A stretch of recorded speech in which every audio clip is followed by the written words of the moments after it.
बिस्मिल्लाहिर्रहमानिर्रहीम अस्सलामुअलैकुम वरहमतुल्लाहि वबरकातुहू। उम्मीद है दोस्तों आप सब खैर और आफियत से होंगे। आज के अपने इस वीडियो के अंदर हम CS 202 fundamentals of front end development assignment number 2 follow 24 को कंप्लीट सॉल्व करेंगे। इस असाइनमेंट की जो ड्यू डेट है वो 30 दिसंबर 2024 है, लेकिन आप इसको 31 दिसंबर 2024 रात 12 बजे तक भी सबमिट करवा सकते हैं। दोस्तों अगर आप ये असाइनमेंट खुद कर सकते हैं बहुत अच्छी बात है, वेल एंड गुड है। लेकिन अगर खुद नहीं कर सकते तो ड्यू डेट से पहले पहले पेड के लिए मुझसे कॉन्टैक्ट कर सकते हैं। मेरा व्हाट्सअप नंबर वीडियो के डिस्क्रिप्शन पार्ट में मौजूद है। आप सिंपली मुझे व्हाट्सएप पे कॉन्टैक्ट करें, मुझे पेमेंट करें और उसके बाद अपने LMS की आईडी पासवर्ड दे दें। तो इंशाल्लाह as soon as possible due date और एक्सटेंडेड डेट को आपका जो काम है वो कर दिया जाएगा। कोशिश किया करें कि अगर आपने असाइनमेंट मुझसे पेड करवानी हो तो मुझे ड्यू डेट से पहले पेमेंट किया करें, क्योंकि ड्यू डेट वाले दिन या एक्सटेंडेड डेट को मैं कॉन्टैक्ट बहुत कम करता हूँ, रिप्लाई बहुत कम करता हूँ। क्योंकि जनाब आपको भी पता है कि चूंकि इस 31 दिसंबर को जो है वो भी है, प्रोजेक्ट की ड्यू डेट भी है CS 519 के, तो लिहाजा मेरे पास बिल्कुल टाइम नहीं होगा। इसलिए आपने कोशिश करनी है कि अगर आपने मुझसे पेड कोई भी काम करवाना हो तो आप मुझे ड्यू डेट से पहले कॉन्टैक्ट किया करें। खास तौर पे प्रोजेक्ट जो होता है उसके लिए तो 1 माह पहले जो है कॉन्टैक्ट किया करें। ठीक है, चलिए खैर काफ़ी बातें हो गई हैं, लेट्स गेट स्टार्टेड। दोस्तों इस असाइनमेंट को करने के लिए आपने जो सबसे पहले सबलाइम को डाउनलोड और इंस्टॉल कर लेना है। यहाँ पे आप अब सोच रहे होंगे कि सर ने कहा था जी आपने नोटपैड या ड्रीम वीवर का इस्तेमाल करना है, तो दोस्तों ये कोई इशू नहीं वाली बात नहीं होती। ये जो कोडिंग होती है ना वेबसाइट की, यानी HTML की, CSS की, ये आप किसी पे भी करो, नोटपैड पे करो, ड्रीम वीवर पे करो, आप जो है वो सबलाइम पे करो, किसी पे भी करो। ये सर को कुछ नहीं पता कि आपने किस पे कोडिंग की है, क्योंकि आपने कौन सा सॉफ्टवेयर सबमिट करवाना है, आपने तो कोडिंग वाली फाइल सबमिट करनी है। तो कोडिंग वाली फाइल में ये थोड़ी लिखा होता है कि आपने ये कोड किसके ऊपर किया है। और दुनिया का कोई इंसान आपको ये प्रूफ नहीं कर सकता कि अगर आप किसी पर्सन को कोई भी कोडिंग वाली फाइल भेजो .html की, तो दुनिया का कोई इंसान आपको ये नहीं बता सकता कि जनाब आपने ये कोड जो है वो किस सॉफ्टवेयर पे किया है। ये सिर्फ आपको पता है, जिसने कोड किया वो सिर्फ उसको पता है कि मैंने कौन सा सॉफ्टवेयर यूज़ किया है। तो इसलिए ये इशू नहीं है कि आपने नोटपैड ही यूज़ करना है, आपने अडोबी ड्रीम वीवर ही यूज़ करना है। आप जो है कोई भी टूल यूज़ करो। ये तो सिर्फ एक रिकमेंडेशन थी आपके लिए कि चलिए जी आप अडोबी ड्रीम वीवर यूज़ कर लो, आप नोटपैड यूज़ कर लो। लेकिन मेरा फेवरेट है क्या भला, सबलाइम टेक्स्ट एडिटर। सो मैं आपको वीडियो के डिस्क्रिप्शन पार्ट में लिंक दे दूंगा, आप मेरी वो वीडियो वॉच करके सबलाइम को प्रॉपर डाउनलोड और इंस्टॉल कर सकती हैं। जब दोस्तों आप सबलाइम टेक्स्ट एडिटर को प्रॉपर डाउनलोड और इंस्टॉल कर लेंगे, उसके बाद आपने क्या करना है, आपने सबलाइम को ओपन कर लेना है। जब आप इंस्टॉल कर लोगे ना, तो यहाँ पे सर्च बॉक्स में आप सर्च करोगे ना सबलाइम, तो आपके सामने सबलाइम जो है वो ओपन हो जाएगा। तो ठीक है, सबलाइम कुछ इस तरह से ओपन होगा, बिल्कुल एम्प्टी होगा, मतलब ये फाइल नहीं ओपन होगी, बिल्कुल एम्प्टी होगा। उसके बाद आपने क्या करना है, एक न्यू फाइल क्रिएट करनी है। तो न्यू फाइल कैसे क्रिएट करेंगे, यहाँ पे दोस्तों ऊपर फाइल के ऑप्शन पे क्लिक करेंगे, न्यू फाइल पे क्लिक करेंगे, तो आपके सामने इस तरह से एक न्यू फाइल बन के आ जाएगी। अब आपने क्या करना है, सबसे पहले अब आपने ये जो न्यू फाइल ओपन की है ना, इसको आपने सेव करना है। तो सेव कैसे करना है, उसके लिए यहाँ पे अगेन आप ऊपर फाइल के ऑप्शन पे क्लिक करो और सेव के बटन पे क्लिक करो। तो ये आपसे पूछ रहा है हाँ जी आपने फाइल कहाँ सेव करनी है, तो आप इसको डेस्कटॉप पे सेव कर देना। क्योंकि मेरी रिकमेंडेशन ये है कि आप इसको डेस्कटॉप पे सेव करोगे ना, तो आपको याद रहेगा कि मैंने अपनी फाइल जो है वो डेस्कटॉप पे सेव की थी। तो हम इसको डेस्कटॉप पे सेव कर लेते हैं। हम इसको नाम दे देते हैं सबसे पहले मैंने अपनी डेस्कटॉप लोकेशन चूज़ की। उसके बाद ये मुझसे फाइल का नेम पूछ रहा है, मैं इसको फाइल का नेम दे देता हूँ। मान लो जो भी आपकी VUID है, मान लो BC 1 2 3 4 5 6 7 8 9, आगे .html लगाना मत भूलिएगा। ठीक है, सबसे पहले लोकेशन चूज़ करनी है, फाइल का नेम आपने अपनी VUID बतानी है और उसके बाद आपने क्या लिखना है, अपनी VUID के साथ लिखना है .html। HTML लिखना अगर भूल जाओगे तो समझो आपकी फाइल एग्जीक्यूट नहीं होगी। तो .html आपने मस्ट लगाना है। उसके बाद यहाँ पे सेव के बटन पे क्लिक करोगे तो आपकी फाइल जो है वो सेव हो चुकी है। अब यहाँ पे आप अपना कोड जो है वो राइट करोगे।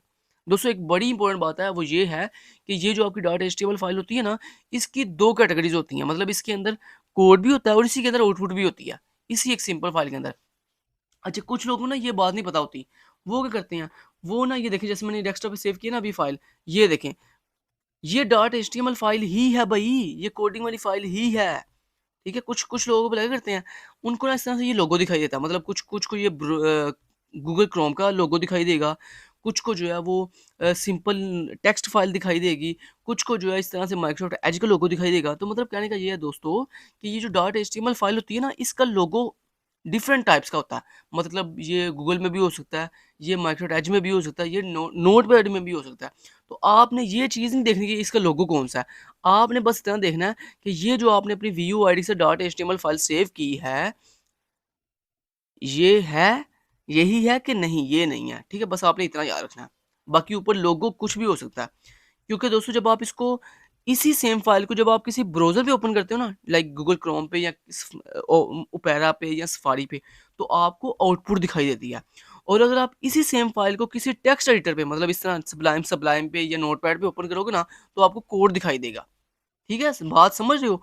कि इसी सेम फ़ाइल को अगर आप किसी ब्राउज़र पे ओपन करोगे तो आपको आउटपुट दिखाई देगी, और अगर आप इसी सेम फ़ाइल को किसी टेक्स्ट एडिटर पे, यानी जिस पे आप कोड करते हो, इस पे ओपन करोगे तो आपको कोडिंग दिखाई देगी। समझ आ गई बात की? तो इस चीज़ से परेशान नहीं होते कि हाँ, सर का तो मुझे माइक्रोरैज का लोगो दिखाई दे रहा था, मेरा तो नोटपैड का आ रहा है, हाँ, मैं अब क्या करूँ? ठीक है? ऐसे की मतलब वो जो बिगिनर होते हैं ना, वो ऐसे की बड़ी हरकतें करते हैं कि जी, केएसटी लर्निंग का तो कुछ और लोगो था, मेरा कुछ और आ रहा है। सर का जो है वो ये था, मेरा गूगल क्रोम का आ रहा है। सर का तो ये था, मेरा जो है वो नोटपैड का आ रहा है। तो भई इस लोगों से कोई फ़र्क नहीं पड़ता, ठीक है? आपने बस इतना याद रखना है कि जो आपने फ़ाइल सेव की है डेस्कटॉप पे, ये वही फ़ाइल है कि नहीं, बस। समझ आ गई बात की? चलें जी, बातें काफ़ी हो गई, चलें जी अब चलते हैं यहाँ पे। और एक और चीज़ बड़ी इम्पोर्टेंट वो ये है कि जब भी आप कोड राइट करते हो ना, तो साथ-साथ बार-बार कंट्रोल एस दबा के सेव करते हैं। क्योंकि दोस्तों ये डॉट एचटीएमएल जो फ़ाइल, ये जो एचटीएमएल फ़ाइल होती है ना, इसमें अगर आप एक छोटा-सा डॉट भी लगाओगे ना, एक छोटा-सा डॉट भी लगाओ, तो जब तक आप उसको कंट्रोल से सेव नहीं ना करोगे, तब तक वो एग्ज़ीक्यूट नहीं होती है। तो इसलिए ये बात याद रखिएगा, बार-बार इसको सेव करना पड़ता है, कंट्रोल शॉर्टकट की कंट्रोल एस, मतलब बार-बार आपने अपने कीबोर्ड से कंट्रोल एस जो आपकी शॉर्टकट की है सेव करने वाली, उसको आपने बार-बार प्रेस करोगे, तो आपकी ये फ़ाइल जो है वो साथ-साथ बार-बार सेव होती रहेगी। ठीक है? अब दोस्तों आपने इस न्यू फ़ाइल पे कौन-सा कोड ऐड करना है, वो मैं आपको कोड दिखा देता हूँ सारा का सारा। ये ले, ये वो सारा कोड है जो जनाब आपने यहाँ पे राइट करना था। ये ले, मैंने सारा राइट कर दिया। अब इस फ़ाइल को मैं बंद करता हूँ। अब मैं आपको कोड दिखा देता हूँ। ले जनाब, ये कोड है, इसको नोट कर लें फटाफट से। डिट्टो कॉपी जैसे दिखाया जा रहा है वैसे ही आपने राइट करना है। लाइन नंबर 1 से लेकर लाइन नंबर 25 तक, ये जो 25 तक ये जो कोड आपको दिखाया गया है, फटाफट से इसको जो है वो ऐसे डिट्टो कॉपी राइट कर लो। कोई गलती नहीं आपने करनी है, ठीक है? क्योंकि अक्सर आप बड़ी गलतियाँ करते हो, तो गलती नहीं आपने करनी, ठीक है? डिट्टो कॉपी ऐसे ही आपने राइट कर लेना है। ये जो है ना, ये बेसिकली लिंक लगा हुआ है, ये जेक्यूरी का ना लिंक है। ये जेक्यूरी का लिंक है, मैं आपको ये लिंक प्रोवाइड कर दूँगा। ये लिंक अगर आपको मान लो आपने गलती से नहीं लिखा है, तो ये नीचे मैं लिंक वो आपको ना डिस्क्रिप्शन के अंदर ये लिंक प्रोवाइड कर दूँगा। ये वाला लिंक भी प्रोवाइड कर दूँगा, और उसके बाद लास्ट पे मेरे ख्याल से यहाँ पे तो कोई लिंक नहीं लगा हुआ। ये भी मैं एक दफ़ा देख लूँ। नहीं, यहाँ पे कोई लिंक नहीं है, बस यही एक लिंक है। तो ठीक है, मैं अब क्या करूँगा, ये आपको पूरे का पूरा लिंक जो है वो ये जो डबल कोट्स के अंदर लिंक है ना, ये सीडीएन इसको कहते हैं, सीडीएन लिंक। ये मैं सीडीएन लिंक आपको डिस्क्रिप्शन में प्रोवाइड कर दूँगा। ठीक है? चलें जी, तो उम्मीद है आपने यहाँ तक कोड जो है लिख लिया लाइन नंबर 25 तक। अब चलते हैं नेक्स्ट लाइन नंबर 25 के बाद। ओहो! ये है, ठीक है। अब लाइन नंबर 26 से लेकर लाइन नंबर 51 तक जल्दी से जल्दी कोड लिखो। 51, जिसको आप 51 कहते हो पंजाबी में। फटाफट से राइट करो ये कोड। मैंने स्टॉप कर दिया है, आप वीडियो पॉज़ करो, और ये जो कोड है इसको फटाफट से जो है वो नोट कर लो। उम्मीद है आपने वीडियो पॉज़ करके ये जो सारा का सारा कोड है लाइन नंबर 26 से लेकर लाइन नंबर 51 तक, 26 से 51 तक ये नोट कर लिया। अब नेक्स्ट चलते हैं जी। अच्छा, ये देखिए नेक्स्ट कोड है आपका लाइन नंबर, अच्छा, कुछ लोग क्या करेंगे, वो यहाँ पे स्पेस दे देते हैं ऐसे, फिर ये चलता नहीं है। और भई जो जैसे आपको कोड दिखाया जाए ना वैसे ही लिखते हैं। कुछ लोग ये देखें यहाँ पे 20 पीएक्स में स्पेस दे देंगे। तो ये ऐसे की हरकतें नहीं करते यार, जैसे आपको दिखाया जा रहा है वैसे ही आपने डिट्टो कॉपी कोड लिखना है। ठीक है? नेक्स्ट, ये उम्मीद है आपने ये कोड इतना लिख लिया लाइन नंबर 78 तक। ठीक है? ये सारा कोड लिख लिया आपने लाइन नंबर 78 तक। ठीक है, नेक्स्ट दिखाता हूँ आपको कोड अब। नेक्स्ट जनाब ये कोड है, इसको फटाफट से लिख लो। लाइन नंबर 80 से लेकर लाइन नंबर 101 तक। जल्दी कोड लिखो, यहाँ तक। ठीक है? जो कोड आपको दिखाया जा रहा है। ठीक है? तो सबसे पहले ये दोस्तों क्या कर रहा है, ये बेसिकली एक फंक्शन है जो क्या कर रहा है, आपका करंट जो डेट एंड टाइम है ना वो फेच कर रहा है। ठीक है? उम्मीद है आपने इतना कोड लिख लिया। नेक्स्ट चलते हैं। नेक्स्ट ये कोड है, इसको फटाफट से राइट करें यहाँ तक, लाइन नंबर 126 तक। और ये जो फंक्शन है ये बता देता हूँ साथ-साथ, ये क्या कर रहा है, ये जो फंक्शन है ना, ये बेसिकली आपका जो वो मैसेज था ना, उसको डिस्प्ले कर रहा है, मतलब शो हाइड कर रहा है। वो जो आपका मैसेज है ना कि शो और हाइड वो डिस्प्ले कर रहा है। ठीक है? उसके बाद नेक्स्ट ये कौन-सा फंक्शन है? ये बेसिकली दोस्तों वो फंक्शन है जो आपका टास्क जो है ना, टास्क जो भी टास्क आपने न्यू ऐड करना है उसको, उस टास्क को ऐड कर रहा है। आपका जो नया टास्क है, उसको टास्क लिस्ट में ऐड कर रहा है। उसके बाद ये जो फंक्शन है ना, ये बेसिकली होवर इफेक्ट के तौर पर काम कर रहा है। ये होवर इफेक्ट के तौर पर काम कर रहा है लिस्ट के अंदर। ठीक है, तो उम्मीद है आपने इतना कोड लिख लिया। ये इसमें बड़ी सी आप मिस्टेक मुझे पता करोगे, क्योंकि यहाँ पे ये बड़ा केयरफुल लिखना पड़ना है। ये देखो बड़ी सी बॉडी क्लोज हो रही है, कोई बॉडी ओपन हो रही है, कोई क्लोज हो रही है, कोई कुछ हो रहा है, कोई कुछ हो रहा है। तो बड़ा ही आपको ध्यान से ये कोड लिखना पड़ना है। ठीक है, नेक्स्ट दोस्तों लास्ट पे सिर्फ इतना सा कोड है, ये 3 लाइन्स थी, उम्मीद है आपने ये भी लिख ली हैं। ठीक है, ये लें जी। सारा कोड मैंने आपको दिखा दिया है। अब दोस्तों आपने क्या करना है, जब सारा कोड आप लिख लोगे ना, उसके बाद आपने कंट्रोल एस दबाकर अपनी फाइल को एक दफ़ा सेव कर लेना।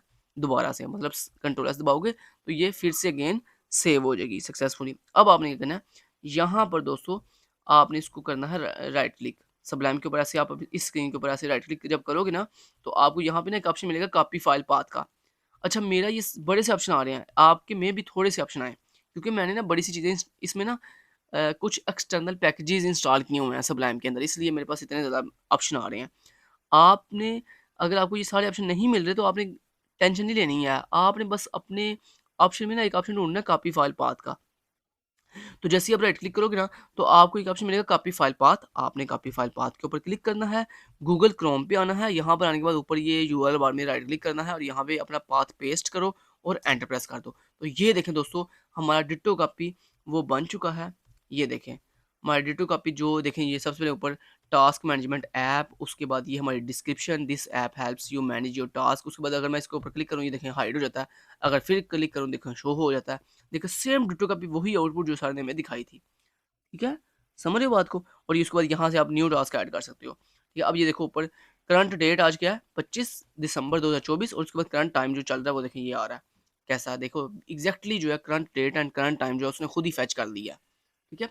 उसके बाद दोस्तों ये देखो नीचे डिफरेंट टास्क हैं, task 1, task 2, task 3, task 4 and task 5। ठीक है? उसके बाद ये नीचे ऐड टास्क का बटन है, यहाँ पे अगर आप कोई नया टास्क ऐड करते हो, मान लो मैंने लिखा टास्क 6 और उसके बाद ऐड टास्क पे क्लिक किया, देखो टास्क ऐड हो गया। कैसा? ठीक है? अगर मैं मान लो करता हूँ टास्क 7 तो ऐड टास्क किया, ये देखो टास्क फिर ऐड हो गया। अगर मैं फिर करता हूँ टास्क 8 और उसके बाद ऐड टास्क करता हूँ, ये देखो टास्क फिर ऐड हो गया। ठीक है? तो इस तरह दोस्तों जितने मर्ज़ी मैं चाहूँ टास्क ऐड कर सकता हूँ और अगर मैं पेज को रीलोड करूँ दोबारा से, तो ये देखो फिर दोबारा से रीलोड हो गया सारा पेज। ठीक है? फिर नए सिरे से रीलोड हो गया। तो कुछ इस तरह से, ठीक है? समझ रहे हो बात को? तो ले जी हमारी आउटपुट बिल्कुल 100% बिल्कुल ठीक है। अब जनाब आपको मैं एक जो चीज़ स्टार्टिंग में बताई थी, डेस्कटॉप पे देखें ये फ़ाइल आपने सेव की है और इस फ़ाइल को मैंने जैसे कि बताया था, अगर आप इसको किसी ब्राउज़र पे ओपन करोगे तो आपको आउटपुट दिखाई देगी और अगर इसी सेम फ़ाइल को आप सबलाइम पे ओपन करोगे तो आपको कोड ये वाली कोडिंग दिखाई देगी। ठीक है? अब दोस्तों आपने क्या करना है, यही जो फ़ाइल है ना आपकी जिसके ऊपर मेरा ये लोगो को भूल जाओ, लोगो कौन-सा है। बस इतना याद रखो, ये जो फ़ाइल ये मैं आपको दिखा रहा हूँ ना, ये डॉट एचटीएमएल फ़ाइल है। यही आपने एलएमएस पे सबमिट करवा देनी है। ठीक है? लोगो चाहे कोई भी हो, बस एक चीज़ का ख़्याल रखिएगा कि अगर आप इसको ऐसे डबल क्लिक करके ओपन करो ना, तो ये आपको आउटपुट दिखाई देनी चाहिए ब्राउज़र के ऊपर। ठीक है? अगर तो आपको ये वाली आउटपुट दिखाई, जब आप इस फ़ाइल को ओपन करते हो, तो अगर आपको ये आउटपुट दिखाई दे रही है ब्राउज़र के ऊपर, तो समझो आपकी फ़ाइल बिल्कुल ठीक है। और अगर आप इसको डबल क्लिक करके ओपन करो और आपको ये कोडिंग दिखाई दे, तो फिर भी समझो ये फ़ाइल बिल्कुल ठीक है। तो मतलब चाहे ये कोड दिखाई दे, चाहे आपको आउटपुट दिखाई दे, तो समझो ये फ़ाइल बिल्कुल ठीक है। तो आपने इसी सेम फ़ाइल को एलएमएस पे सबमिट करवा देना। तो देखें बच्चों की तरह डिट्टो का भी मैंने आपको गाइड कर दिया है। ठीक है? अब आपने सारा काम खुद करना है बाकी। Thank you so much till then guys, take care, Allah हाफ़िज़।